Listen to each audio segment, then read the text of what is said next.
वैसे आज चांद बड़ा सुंदर लग रहा है नहीं? तुम इसी चांद को देखकर खुश होते रहो, क्योंकि तुम्हारा चांद तो आ रहा है अब हमारे पास। क्या मतलब? चिंकी की बात कर रहे हैं बे। सच कह रहे हैं, भूल जाओ चिंकी को, क्योंकि अब वो हमारी गर्लफ्रेंड हो गई है। ऐसे कैसे? कल शाम तक तो हमारे साथ थी। हाँ, पर कल रात को हमको गाल पर पप्पी देकर गई, इसलिए अब वो हमारी है। ये कहाँ हुआ? हमारे सपने में हुआ बे, और कहाँ होगा। देखा, डरा दिया ना तुमको। हाँ रे, सच में। तो क्या सोचो? क्या सोचेंगे? कुछ भी नहीं। चलो तुमको एक मजेदार कहानी सुनाता है। एक आदमी था, भोला भाला, घर परिवार वाला। एक रात को ऐसा हुआ कि वो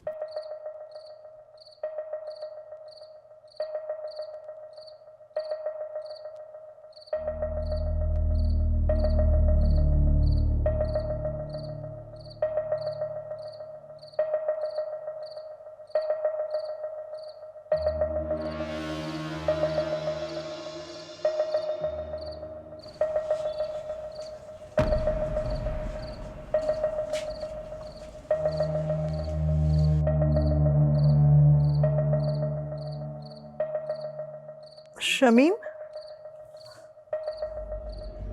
ये इतनी रात को कहाँ जा रहे हैं? तुम सो जाओ ज़ेबा, जल्दी ही आ जाऊंगा। और इस थैले में क्या है? पानी की बोतल है और क्या है। ज्यादा सवाल मत करो ज़ेबा, जल्दी ही आ जाऊंगा, तुम चुपचाप सो जाओ।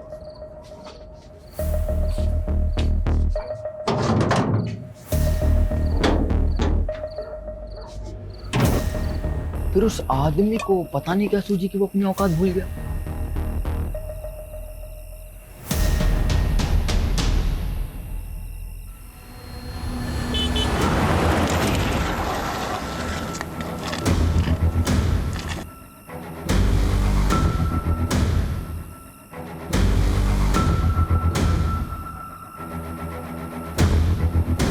फिर क्या हुआ?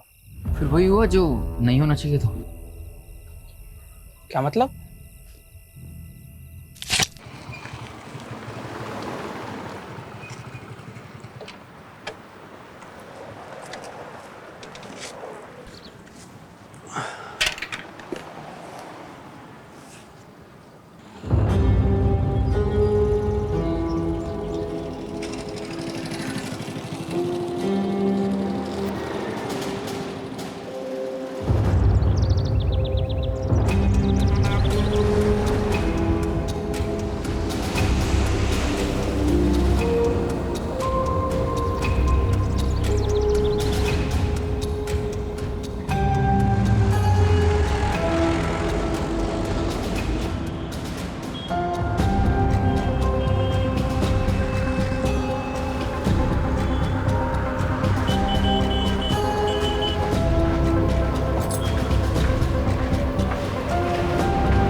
माल तो चोखा है। थोड़ी लाली लिपस्टिक करेगी, पटाखा लगेगी। बड़ी भी, मेरे कमीशन का आज ही कुछ हो जाता तो। गुड्डू, जी बड़ी भी। इस कुत्ते का मुंह बंद कर, पैसे ठूस कर।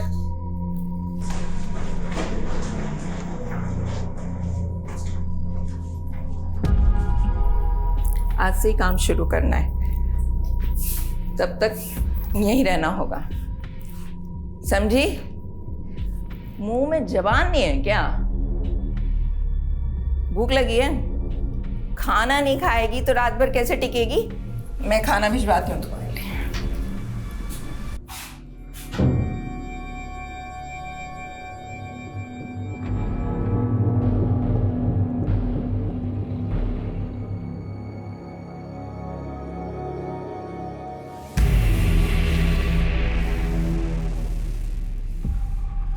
अरे कहाँ है? ए लड़की, कहाँ गई वो? वे कहाँ है वो?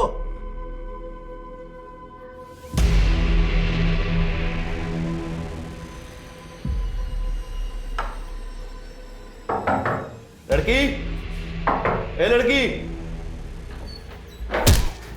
चल बड़ी भी, बड़ी भी। एकदम चुप। क्या हो गया? चल अंदर चल। कौन है तू? अब तेरा बड़े घर जाने का टाइम आ गया। यादव, शीला तो सेफ है, जल्दी से आ जाओ। अरे मैडम जी, हम तो सोशल वर्कर हैं, गरीब बच्चियों को काम दिलाते हैं। आपको कोई गलतफहमी हुई है।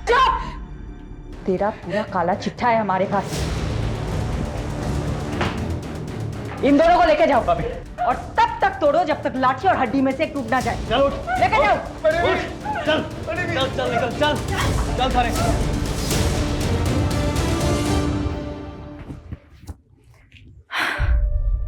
श्वेता बेटा, ठीक हो तुम? कुछ नहीं होगा तुम्हें, ओके? तुम सेफ हो। जल्दी से अपने मम्मी पापा के पास पहुंच जाओगी। डोमेस्टिक हेल्प सर्विस एजेंसी के नाम पर झारखंड, बिहार और नॉर्थ ईस्ट की लड़कियों को लाया जाता था और उन्हें डराकर, नशे की आदत डालकर प्रोस्टिट्यूशन में ढकेला जाता था। कौवा से वे अंडे, कोयला के लेवे। तू जलेबी ना तले चौधरी, सीधा बोल। बोलना क्या है सर जी, आप खुद ही समझदार हो। देखिए, मैंने अकेले ने कुछ भी नहीं किया है, ये एक टीम वर्क था। इस ऑपरेशन की सक्सेस के पीछे सबसे बड़ा हाथ सब इंस्पेक्टर अजय यादव का है। उनकी सूझबूझ और उनके खबरी नेटवर्क के सपोर्ट से ही हम इस गिरोह को पकड़ पाए हैं। Sub inspector Ajay Yadav, media को ब्रीफ दीजिए इस ऑपरेशन की। सर, ये ऑपरेशन की शुरुआत कब हुई? जी, वो 7 महीने पहले कोची पुलिस के पास एक औरत ने मिसिंग रिपोर्ट लिखाई थी, अपनी बेटी श्रीलता की। उनका कहना था कि नौकरी का लालच देकर कोई उनको अपने साथ दिल्ली ले आया था। कितने समय से एक्टिव था उनका गिरोह? लगभग 1 साल से। और यहाँ से हमने 18 लड़कियों को रेस्क्यू किया, जिनको सेम मोडस ऑपरेंडी से ट्रैप किया गया था। हमने अभी तक एक ही गिरोह को पकड़ा है, जो भी इस रैकेट के साथ जुड़े हुए हैं। अब उन सबकी बारी है। ज़ेबा, फिक्र मत कर, समीम भाई जल्द लौटेंगे। राना खाला, जरा 1 मिनट। हाँ, क्या हुआ रकीब? क्या बोलूँ खाला, अब्बू के जाने से अम्मी का हाल बुरा, ऊपर से पैसों की किल्लत, 2 वक्त का खाना और दूध के भी पैसे नहीं है। क्या करूँ, किससे मदद मांगूँ, कुछ समझ में नहीं आ रहा है। ये ले 1000 रुपये रख, और जरूरत पड़े तो मांग लेना। शुक्रिया खाला।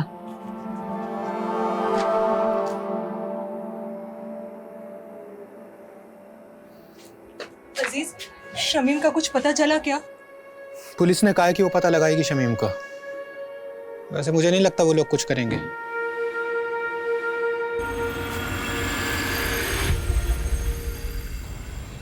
पाव चम्मच हल्दी, 1 कप गाढ़ा दही।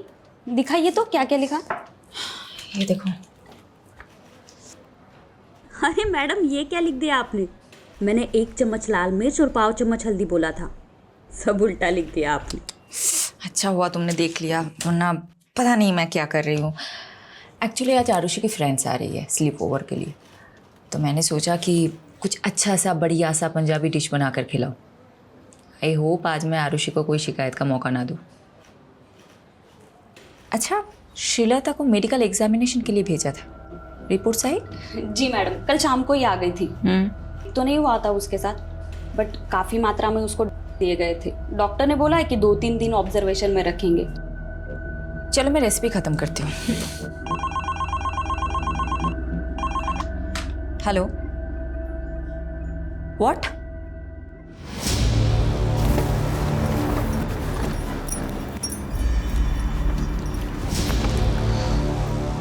जय हिंद मैम।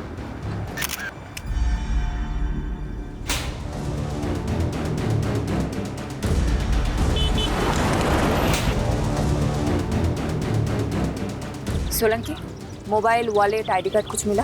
नहीं मैडम जी। सोलंकी, पोस्टमार्टम के लिए गाड़ी को बुलाया कि नहीं? हाँ बोला सर। बोल दिया ना? कब तक आ रहे हैं? बस 10 मिनट बाद आ रहा हूँ। फिर चेक कर ले एक बार।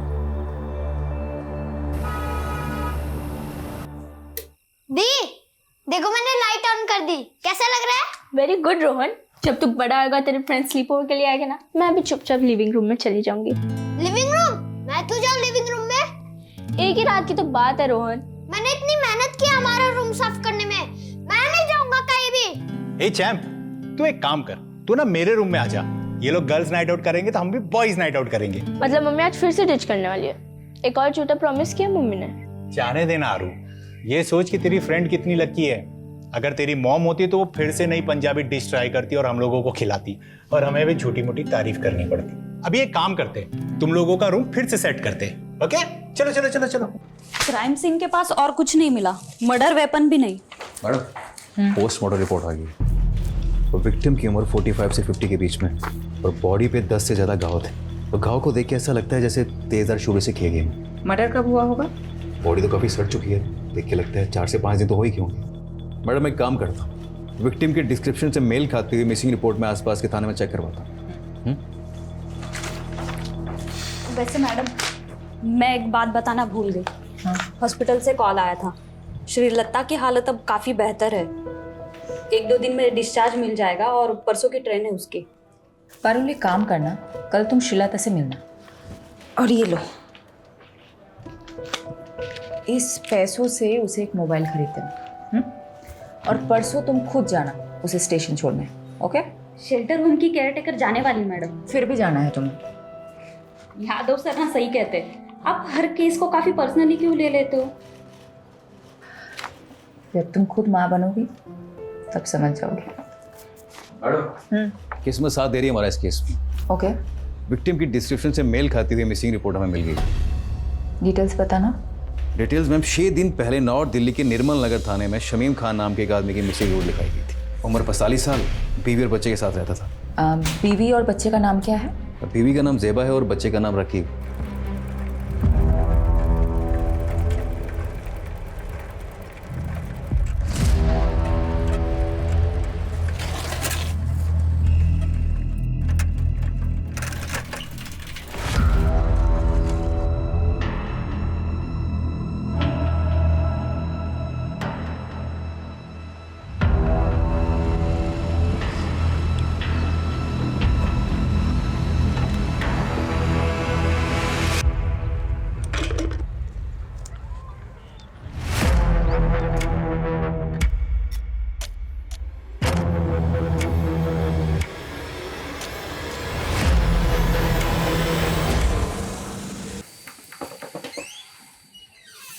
पार्टी सर, आपने बुलाया मुझे?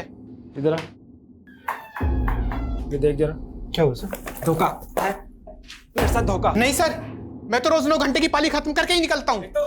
तो झूठ बोलता है। नहीं सर। ऊपर से काम चोरी करता है। अब ध्यान रख ले, अगले 1 महीने तक तूने ओवर टाइम करके मेरा हिसाब पूरा करना है।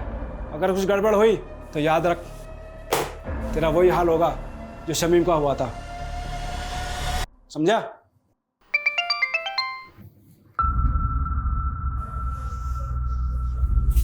ये क्या है?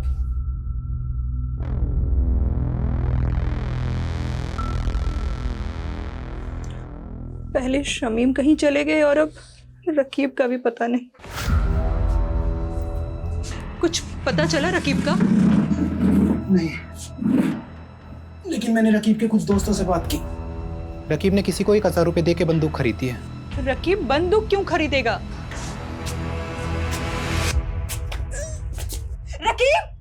रकीब! और बंदूक क्यों खरीदी तूने? कुछ गलत किया है तूने? कहीं इन सब का ताल्लुक शमीम भाई के गायब होने से तो नहीं है? क्या जानता है तू शमीम भाई के बारे में?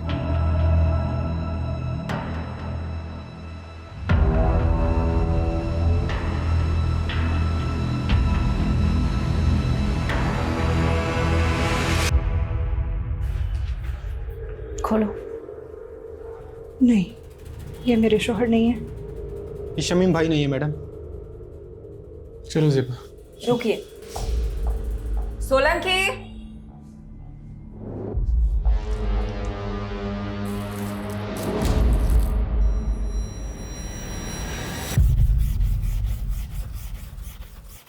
अरे अब्बू, शर्ट को इतना भी मत घिसो कि चीख पड़े।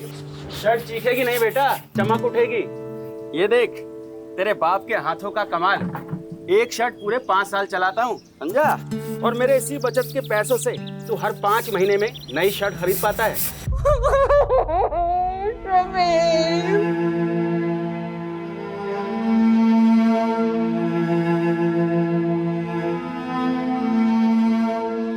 देखिए, मैं जानती हूँ ये सही समय नहीं है बात करने का, लेकिन शमीम की हत्या हुई थी। और हत्या को 6 दिन हो चुके हैं। शमीम की किसी के साथ अनबन, झगड़ा, कुछ भी? ऐसा कभी कुछ नहीं हुआ था।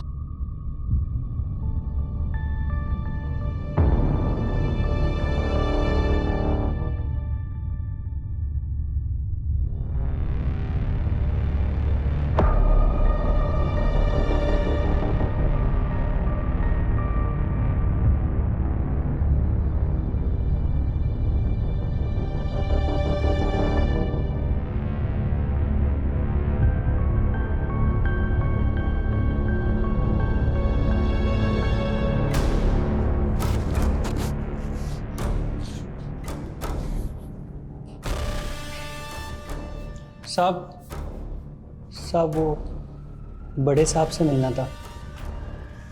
नाम क्या है तुम्हारा? बाबू। बाबू पक्का यही था वो? कितनी बार बताया साहब, 100% यही था। 2 आदमियों ने इसे पीछे से पकड़ रखा था और एक आदमी इसको चाकू मार रहा था। हमारे पास इतने दिन बाद क्यों आए? मैडम जी, दिल्ली में नया हूँ और किसी को जानता भी नहीं, और फिर पुलिस स्टेशन में आने से हर कोई डरता भी तो है। तो फिर बाबू अचानक तेरी अंतरात्मा कैसे जागे? हाँ साहब, पेपर में पढ़ा कि इसका कातिल अभी तक नहीं मिला, तो मुझे ख्याल आया कि वो किसी का पति, किसी का भाई होगा शमीम, और उसे इंसाफ तो मिलना चाहिए ना। और मैम, मुझे किसी लफड़े में नहीं फंसना। बाबू, मेरी बात अच्छे से सुनो जी। इस शमीम को 3 लोगों ने मारा है। उनका हुलिया पहचान सकते हो? चित्र बनवा सकते हो? शक्ल तो याद है मुझे मैम, रोज रात को सपने में आते हैं तीनों कमीने।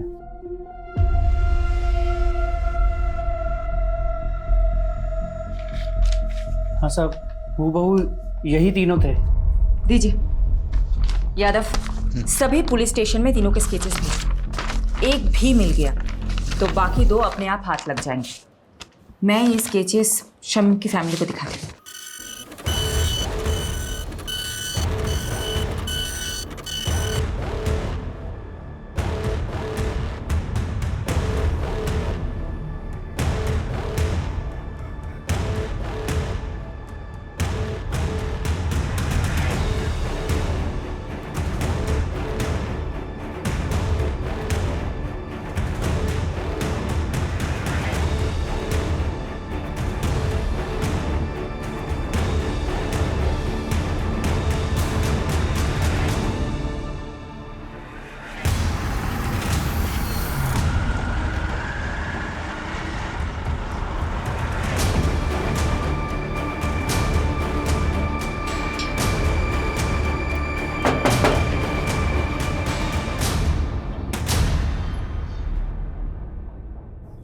सेबा, तुमने हमें बताया था कि शमीम की किसी के साथ दुश्मनी नहीं है, लेकिन हमें एक आई विटनेस मिला है जिसने 3 लोगों को शमीम को मारते हुए देखा था।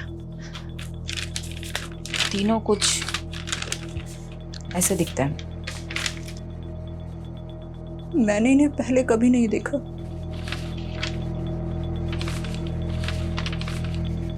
जिस रात शमीम गए थे तभी मुझे अजीब लग रहा था। मैंने उनसे पूछा भी था, ये इतनी रात को कहाँ जा रहे हैं? ज्यादा सवाल मत करो सेबा, जल्दी ही आ जाऊंगा, तुम चुपचाप सो जाओ।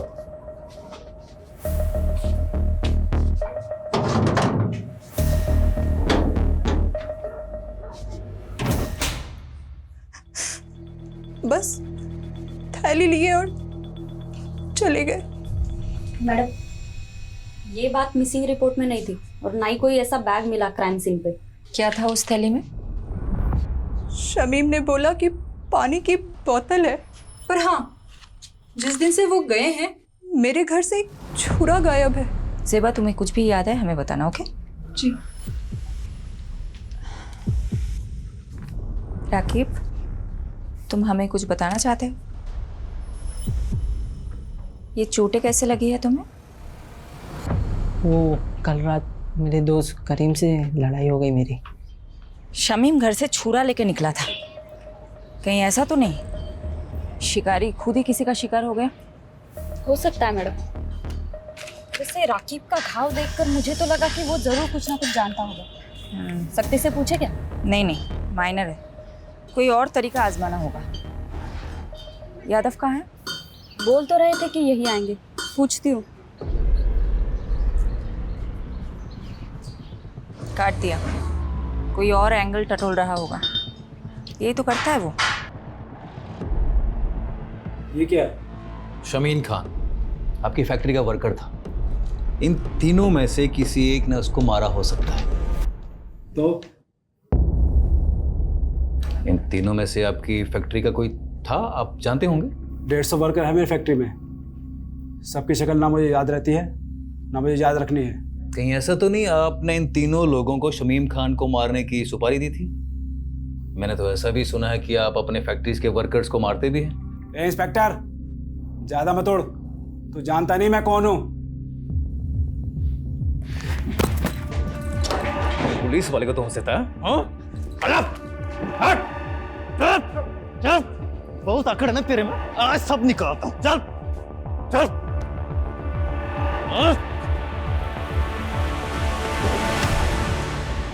अगली बार घसीटता हुआ सीधा थाने ले जाऊंगा। दोबारा पुलिस के सामने इज्जत से पेश आना। समझा? चल।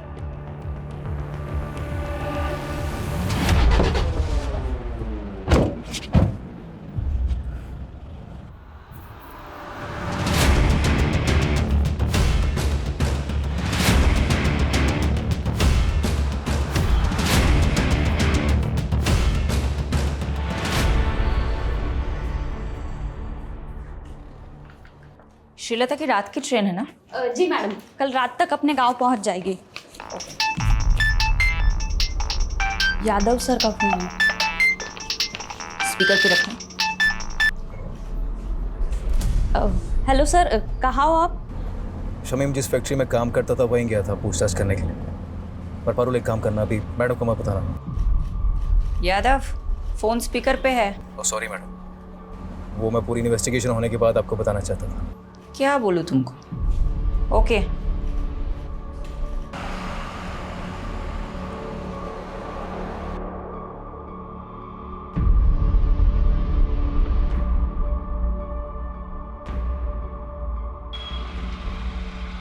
तो देखा क्या? हाँ सर, देखा देखा सा तो लग रहा है।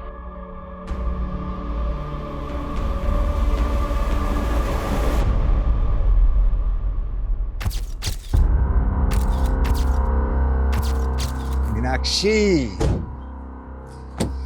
I'm gonna miss you. उम्र 55 की लेकिन दिल बचपन का है तुम्हारा। 2 दिन के लिए तो जा रहे हो, महीनों के लिए नहीं। हाँ, लेकिन शादी के इतने सालों में भी 2 दिन भी मैं तुमसे दूर कहाँ रहा हूँ कभी। डॉक्टर हर्षवर्धन, मैं तो रेडी थी सूरत जाने के लिए, तुम ही ने तो मना किया ना। अब 2 दिन के लिए तुम मेडिकल कॉन्फ्रेंस में जाके क्या करती? नेक्स्ट मंथ मॉरिशस में एक मेडिकल सेमिनार है, उसमें चलेंगे ना साथ? ठीक है, चल बाय।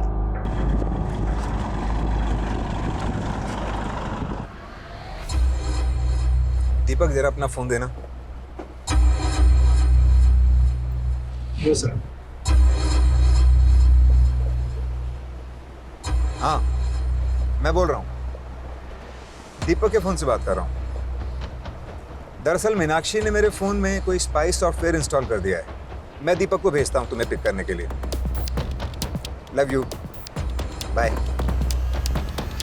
सर, इसके बारे में मालूम चलते फ़ोन मारता हूँ मैं आपको। पता कर। अच्छा, वो रकीब का बायोडाटा निकाला क्या? हाँ सर, पता किया ना सर। राकिब क्या छोटी सी उम्र में गलत लफड़ों में फंस गया। भीमलाल नाम का एक बैटिंग माफिया है, उसके साथ जोड़ा। भीमलाला कहीं वही तो नहीं जो बेल से छूटने के बाद लॉटरी के धंधे में घुस गया? वही वाला सर। सर हुआ क्या, जब भी शमीम गायब हुआ ना, राफिक को सीधा शक भीमलाला पे गया और वो उससे मिलने चला गया। ए, क्या कर रहा है ये? पागल हो गया? सर मारने गया था, मार खा के आ गया। सब मेरी गलती, मेरी वजह से अब्बू की जान गई। मुझे ऑनलाइन गेम की लत लग गई थी जिसमें आप बहुत सारे पैसे कमा सकते हो। भीमलाल अपना मोबाइल और पैसे देता था मुझे गेम खेलने के लिए। ज़्यादा पैसे कमाने की लालच में 2 लाख रुपए कर्ज हो गए मुझ पर। भीमलाला पैसों की वसूली के लिए हमारे पीछे पड़ गया था। उस दौरान अब्बू अजीज अंकल के साथ बिजनेस शुरू करने का प्लान बना रहे थे। अजीज अंकल के दिए हुए 60,000 रुपये मैंने चुरा लिए और भीमलाला को दे दिए। बस बाकी के 1,40,000 कब देगा? वही ब्याज के साथ? दे दूंगा, जल्दी दे दूंगा। लेकिन अब्बू को पता चल गया कि वो पैसे मैंने लिए। बता क्या क्या तूने तेरी वजह से सब कुछ हुआ है। माफ कर दो। क्या जवाब दूं अजीज भाई को? मुझे मारो। क्या कर रहा है? पागल हो गया है क्या? सुन बेटा, क्या हुआ है? हाँ, हमें बता क्या हुआ है। हम कोई तरकीब निकालेंगे। बोल बेटा। लाला जी, मैं धीरे धीरे आपका सारा कर्ज चुका दूंगा। धीरे धीरे नहीं, जल्दी जल्दी। 15,000 रुपये महीना चाहिए मेरे को तेरे से। तू 15,000? पर लाला जी, इतनी तो मेरी कमाई भी नहीं है। कहाँ से लाऊंगा मैं 15,000? ठीक है, हर महीने 5,000 रुपये, उससे 1 पैसा कम नहीं। अब्बू ने कई महीने तक पैसे दिए, लेकिन फिर भी काफ़ी रकम बाकी थी। उसका ब्याज बढ़ता ही जा रहा था। क्या उस रात शमीम लाला को माने उसके घर गया था क्या?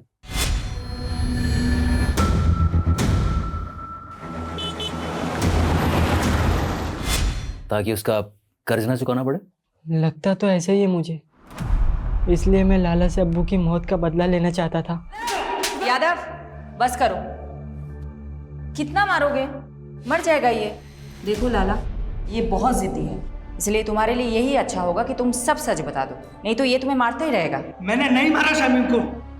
आप खुद ही सोचो, सोने का अंडा देने वाली मुर्गी थी वो। मैं उसे क्यों मारूंगा भला? क्योंकि शमीम तुम्हें मारने आया था, इसलिए तुमने अपने उन 3 साथियों के जरिए उसे मरवा दिया। मैडम, ये देखो। मैं इन तीनों को नहीं जानता। लगता है जैसे इसे मारने का शौक है, तुम्हें मार खाने का शौक है। ठीक है, करते रहो अपने अपने शौक पूरे। चलो चालू हो जाओ। I will call you back. Deepak. जी मैम। साहब को छोड़ा है एयरपोर्ट? जी मैम, छोड़िए। रास्ते में कहीं रुके थे? नहीं तो मैडम, घर से सीधा क्लिनिक और फिर क्लिनिक से शाम को एयरपोर्ट। तो गाड़ी रोहिणी में क्या कर रही थी दोपहर को? कार का जीपीएस मेरे फोन से कनेक्टेड है। झूठ मत बोलना। क्या साहब की माशूका रोहिणी में रहती है? ये सब आप मुझसे मत पूछिए, मैं आपको इस बारे में कुछ नहीं बता सकता, प्लीज। दीपक, दीपक।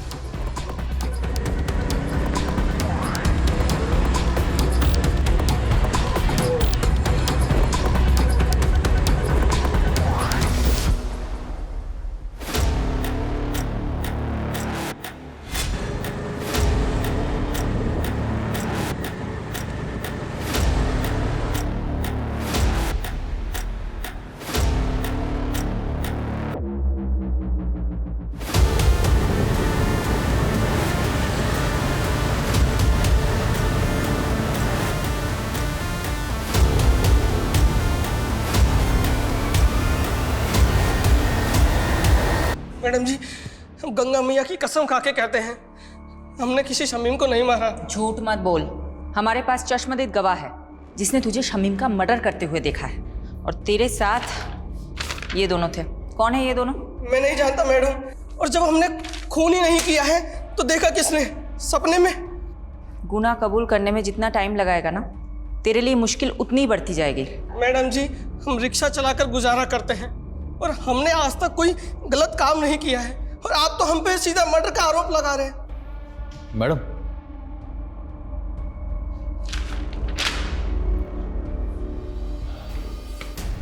बोलो। हाँ जी, तो के बारे में पता किया मैंने।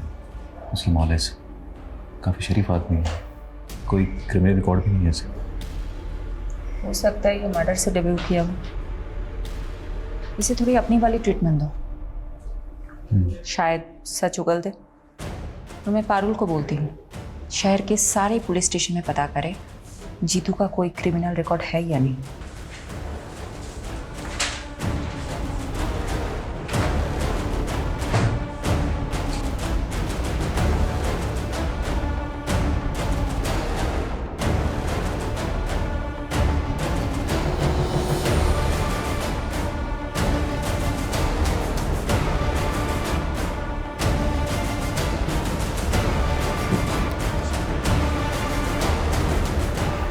सर यही है वो विभूति प्रसाद।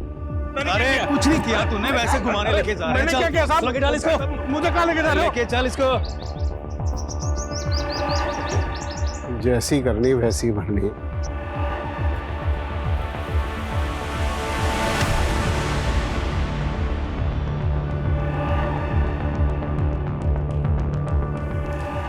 मैम यही है वो आदमी जिसने उसको चाकू मारा था। और मैम इस वाले आदमी ने उसको पीछे से पकड़ा हुआ था। मैम वो तीसरा आदमी मिला क्या? वो भी मिल जाएगा। मैम मेरा कहीं नाम तो नहीं आएगा ना? फिक्र मत करो, तुम जा सकते हो बाबू। जी मैम। मैडम, विभूति प्रसाद एक नंबर का बदमाश आदमी है। कुछ महीनों पहले ये थाने में अपनी मिसिंग बाइक की कंप्लेंट करने आया था। सब रुकिए साहब, यही करो शुरू। सर ये झूठ बोल रहे हैं, हमने कोई बाइक चोरी नहीं की, बल्कि यही हमें परेशान करता रहता है। सब ये एक नंबर का झूठा है साहब। क्या सबूत है तुम्हारे पास? सबूत है हमारे पास, ये देखिए। ये आप ही का बेटा है ना? हाँ सर। बुलाइए इसे। साहब ये झूठ बोल रहे हैं, इनकी बाइक रास्ते में खड़ी थी, वो तो मैंने बस साइड कर दी। बाइक तो चोरी हुई है ना, और आखिरी बार बाइक के साथ आपके लड़के को देखा गया था, इसलिए पूछताछ के लिए इसे हमें थाने ले जाना पड़ेगा। चलो। मैडम वो बाइक तो बाद में मिल गई, लेकिन कुछ दिनों बाद विभूति फिर से आया। साहब मार डाला, देखिए ना, पता नहीं कौन से जन्म का बदला ले रहे हैं बाप बेटा मुझसे। ये क्या नाटक है विभूति?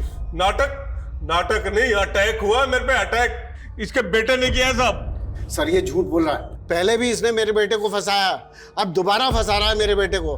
देखिए अनिल जी, डॉक्टर ने इन्हें एग्जामिन किया है और इसीलिए हम लोग यहाँ पर आए हैं। हमें आपके बेटे से कुछ पूछताछ करनी है, बुलाइए उसे। सर वो घर पे नहीं है। आप अपना तलाशी लीजिए अंदर। वो घर पे नहीं है, मेरा यकीन कीजिए। ठीक है, वो जैसे ही घर पर आए भेजो उसे हमारे पास। जी। इन्वेस्टिगेशन से पता चला कि अनिल और उसका बेटा वाकई शरीफ आदमी है, लेकिन ये विभूति एक नंबर का सरफिरा है। ये विभूति उन लोगों को क्यों परेशान कर रहा था? दरअसल मैडम ये अनिल और उसके बेटे की जमीन हथियाना चाहता था, वो भी सस्ते दामों में, और अनिल उसे बेचना नहीं चाहता था। बस तभी उसने ये ड्रामा खेला। कौन था तेरा तीसरा साथी? कौन तीसरा साथी? क्या कह रहे हो आप? देख विभूति, सीधी तरह बता दे, शमीम के खून में तेरे और जीतू के अलावा वो तीसरा बंदा कौन था? वरना बहुत पीटेगा तू। हाथ मत लगाना मुझे, वरना पूरे डिपार्टमेंट को कोर्ट में घसीटूंगा मैं। तू यहाँ से जाएगा तब ना। तुझे क्या लगता है झूठा केस फाइल करना सिर्फ तुझे ही आता है? हम भी कर सकते हैं। मैडम फोन है आपके लिए। हेलो शिफाली दी, मैं श्रीलता। श्रीलता, कैसी हो तुम? मैं ठीक हूँ, थैंक यू दीदी। ये लीजिए, अम्मा से बात कीजिए। मैडम आप हमारे लिए भगवान, आपका बहुत बहुत थैंक यू। अरे आप मुझे थैंक यू मत बोलिए, आप बस अपना और श्रीलता का ख्याल रखिए, उसे खूब पढ़ाइए। मैं आपके टच में रहूंगी। जी मैडम। बाय। हाँ यादव बोलो। मैडम स्केच वाले तीसरे बंदे का पता चल गया, मैं घसीटते हुए उसे थाने लेकर आता हूँ, आप वेट कीजिए। बस यही है सर। ठीक है, यही वाला सर। एक बार आप बंदे को देख लीजिए, फिर दे दीजिए। क्यों, क्या हो? स्केच से शक्ल तो मिलती है ना? स्केच से शक्ल तो हूबहू मिलती है, तो लेकिन फिर भी मुझे डाउट हो रहा है सर। क्या मतलब, कोई डाउट है क्या? अब सर आप खुद ही देख लीजिए।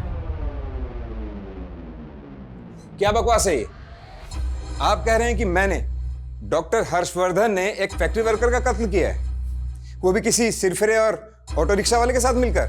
देखिए डॉक्टर हर्षवर्धन, हमारे पास आपके खिलाफ सबूत हैं। आप जानते हैं हम किससे बात कर रहे हैं? देखिए अब जो भी है, हम सिर्फ अपना प्रोसीजर फॉलो कर रहे हैं। ठीक है, तो अब मैं प्रोसीजर ही फॉलो करूंगा, और अब मैं नहीं, मेरा लॉयर आपसे बात करेगा।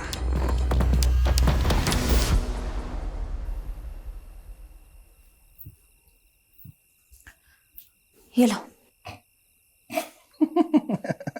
हाँ, सब हंस रहे हैं मुझ पर, तुम भी हंस लो। सॉरी शिफाली, लेकिन ये तुम्हारा यादव है ना, जोश में होश को बैठता है। गलती सबसे होती है, इट्स ओके। ये गलती नहीं, ब्लंडर था। सीमोन किसी आई विटनेस ने बोल दिया और तुम लोग शहर के नामी डॉक्टर हर्षवर्धन को अरेस्ट करने के लिए निकल पड़े। क्या फ़ायदा हुआ? 5 मिनट में उसका वकील उसकी बेल करा के चला गया। तुम वकील लोग ना कभी पुलिस की प्रॉब्लम नहीं समझोगे। तुम लोगों को मज़ा आता है कानून के लूप होल्स को निकाल के मुजरिम को बचाने में। तो अब तुमने ये डिसाइड कर लिया कि डॉक्टर हर्षवर्धन मुजरिम है? नहीं, मैं एक जेनरिक बात कर रही थी। देखो, डॉक्टर हर्षवर्धन को हमने पूछताछ के लिए बुलाया, उसका एक बेस था, एक आई विटनेस है जिसने सस्पेक्ट का स्केच बनवाया है। वो हुलिया बिल्कुल मैच करता है डॉक्टर हर्षवर्धन से। इस ब्लाइंड केस में ये एक ही तो स्ट्रॉन्ग पॉइंट है हमारे पास। एक सेकंड, अब मुझे समझ में आ रहा है, अब मुझे एक्चुअल में समझ में आ रहा है क्यों हम गोल गोल घूम रहे थे इस केस में। Thank you for your help. Sorry madam, मेरी वजह से आपको कमिश्नर सर से बात सुननी पड़ी। यादव, ये सब कुछ छोड़ो। पारुल, मुझे इतना बताओ, विभूति प्रसाद, ऑटो ड्राइवर जीतू और डॉक्टर हर्षवर्धन, इन तीनों के कॉल रिकॉर्ड्स चेक किए? जी मैडम, शक करने वाली कोई बात नहीं मिली। इन तीनों के बीच में कोई कम्युनिकेशन? पिछले 1 साल के कॉल रिकॉर्ड्स में तो इन लोगों की आपस में कोई बात नहीं, और ना ही इन तीनों में से किसी का फोन लोकेशन क्राइम सीन के पास मिला। नाउ थिंक, तीनों अलग अलग एरिया के लोग हैं। इन तीनों का आपस में या शमीम के साथ दूर दूर तक कोई कनेक्शन नहीं मिला। इन तीनों को शमीम से जोड़ने वाला एक ही इंसान है, बाबू। और एक खास बात, ये आई विटनेस बाबू खुद चलकर हमारे पास आया था, राइट?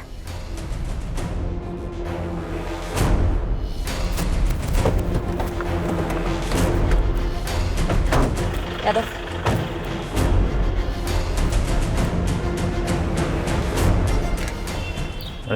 आसपास पता करो बाबू कहाँ है।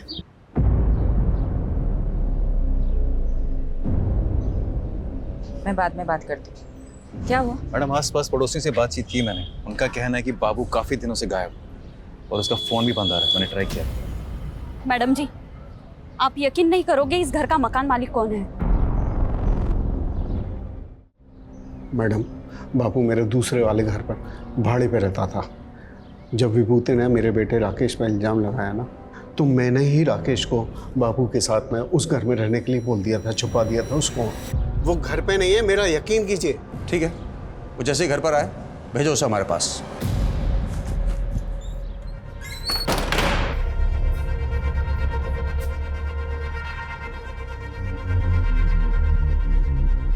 हाँ राकेश, तुम जहाँ हो वहीं रहना, तुम अभी घर मत आना। फिर मैडम, राकेश ने बाबू को विभूति के बारे में सब कुछ बता दिया कि वो कैसे हमको तंग करता था। बाबू ने हमको कहा कि वो हमारी मदद करेगा, और बाबू ने झूठी गवाही दी ताकि विभूति पर खून का इल्जाम लग जाए और आप उसे सबक सिखा सके, राइट? जी हाँ मैडम। लेकिन मैडम, आप नहीं जानती कि विभूति ने हमको किस कदर तंग करके रखा हुआ था। अच्छा, ये बात बताओ, बाबू ने फोकट में मदद की तुम्हारी? जी मैडम। ये बाबू कहाँ है? मैडम पता नहीं, 3-4 दिन से घर बंद करके कहीं गायब हो गया मैडम।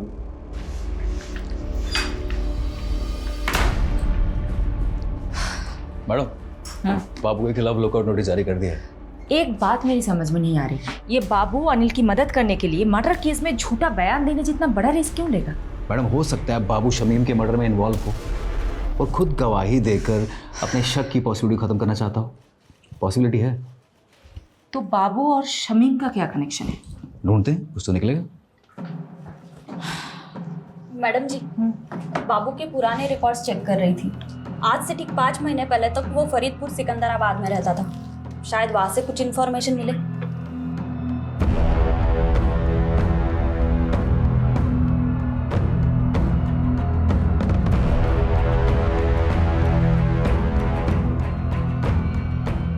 मैडम, बाबू और बिलाल इसी गांव का रहने वाला था। 16 साल की उम्र में उसने अपने दोस्त की हत्या की थी। तब से वो गांव छोड़ के फरार हो गया था। सबूत ना होने की वजह से आरोप कभी साबित ही नहीं हो पाया और आज तक ये नहीं पता चल पाया कि बाबू ने अपने दोस्त को मारा क्यों। लेकिन यादव, बाबू के पास्ट के साथ शमीम का क्या कनेक्शन है? शमीम से कोई कनेक्शन नहीं है मैडम, लेकिन रेहाना से। अजीज की बीवी रेहाना बाबू की कजन थी।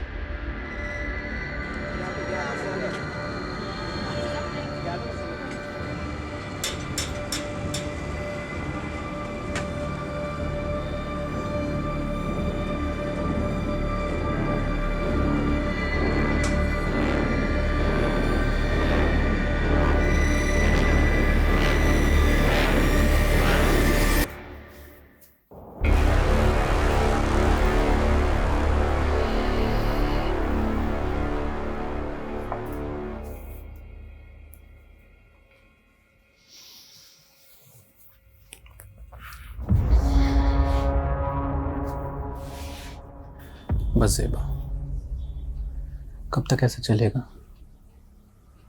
मैं तुम्हें अपना बनाना चाहता हूँ, तुमसे निकाह करना चाहता हूँ।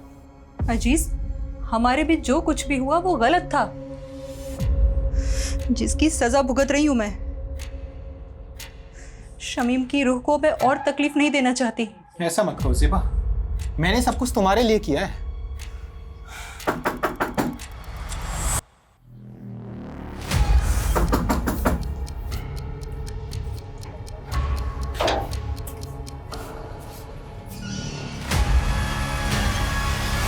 अजीज चल, अब आगे की खातिरदारी तेरी जेल में करते। मैं हमेशा से ज़ेबा को पसंद करता था। जब भीम लाला ने शमीम से पैसे हटने शुरू किए तो शमीम काफ़ी चिड़चिड़ा रहने लगा था। वो बात बात पर गुस्सा करता था। मुझे उसकी फिक्र होने लगी तो मैंने एक रोज़ ज़ेबा से बात करने का सोचा। अजीज, मेरी मुश्किलें तो ख़त्म होने का नाम ही नहीं ले रही हैं। रकीब की नादानी ने सब बर्बाद कर दिया। शमीम दिन रात काम करते हैं। मुझे कहीं ना कहीं अंदाज़ा था कि ये मसला पैसों का है।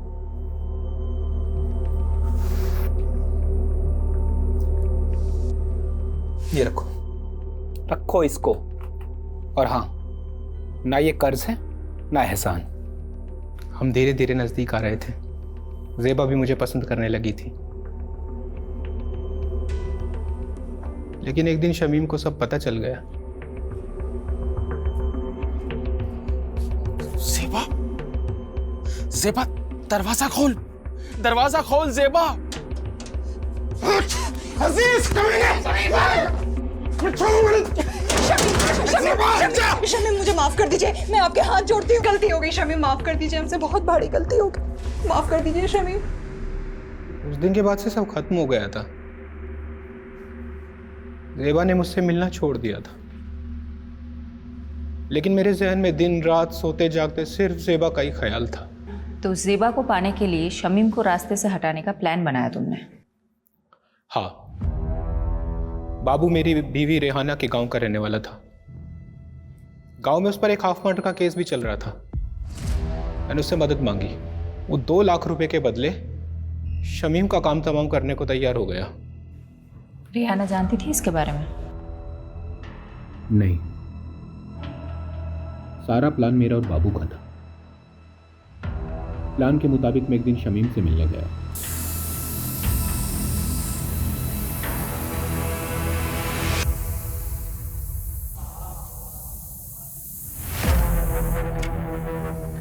शमीम भाई, मैं अपनी गलती पे बहुत शर्मिंदा हूँ, इसीलिए मैंने शहर छोड़कर हमेशा के लिए मुंबई जाने का फैसला किया है। इसके बाद मैं अपनी शक्ल आपको कभी नहीं दिखाऊंगा।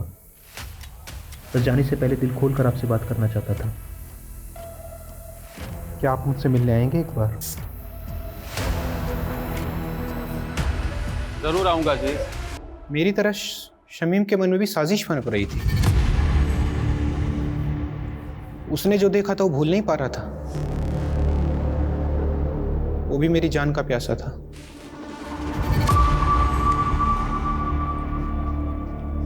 अरे शमीम भाई, बहुत बहुत शुक्रिया आप आए, सच बहुत खुशी हुई। और अब अफसोस होगा कमीने, छोड़ूंगा नहीं। तूने मेरे साथ गद्दारी की। माफ करना शमीम भाई, लेकिन ज़ेबा सिर्फ मेरी हम जानते थे कि एक न एक दिन आप हम तक जरूर पहुंचोगे। इसीलिए बाबू ने आई विटनेस बनने का प्लान बनाया ताकि आपको भटका सकें। बाबू ने विभूति प्रसाद, जीतू और डॉक्टर हर्षवर्धन का नाम क्यों लिया था? ऐसा कुछ सोचा नहीं था। बाबू के दिमाग में जो हुलिया आया वो बयां करता चला गया। इरादा सिर्फ आपको भटकाने का था।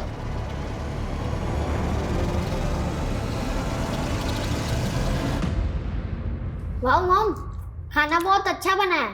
थैंक यू बेटा। यशी बेटा, अब तो कुछ खा ही नहीं रही हो। ऐसे नहीं चलेगा, ये मैंने स्पेशली तुम्हारे लिए बना। खा लो, ये लो, थोड़ा खा लो। मुझे तो लगा था हमारी शायद फ्लॉप होने वाली है, ये तो हिट हो गई।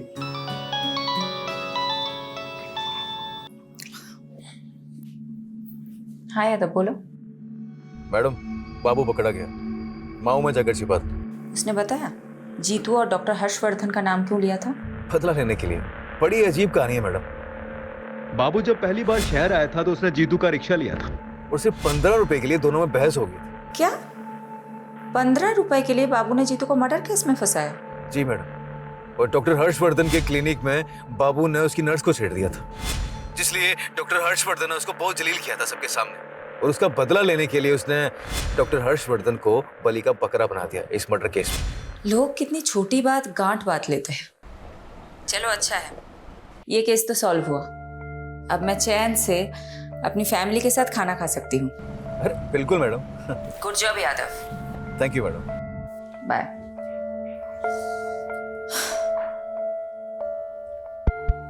अच्छा सुनो, तुम सब कौन सी मूवी देखोगे, एक्शन या कॉमेडी? Action movie. चलो चलो खाना खत्म करते हैं, आ जाओ।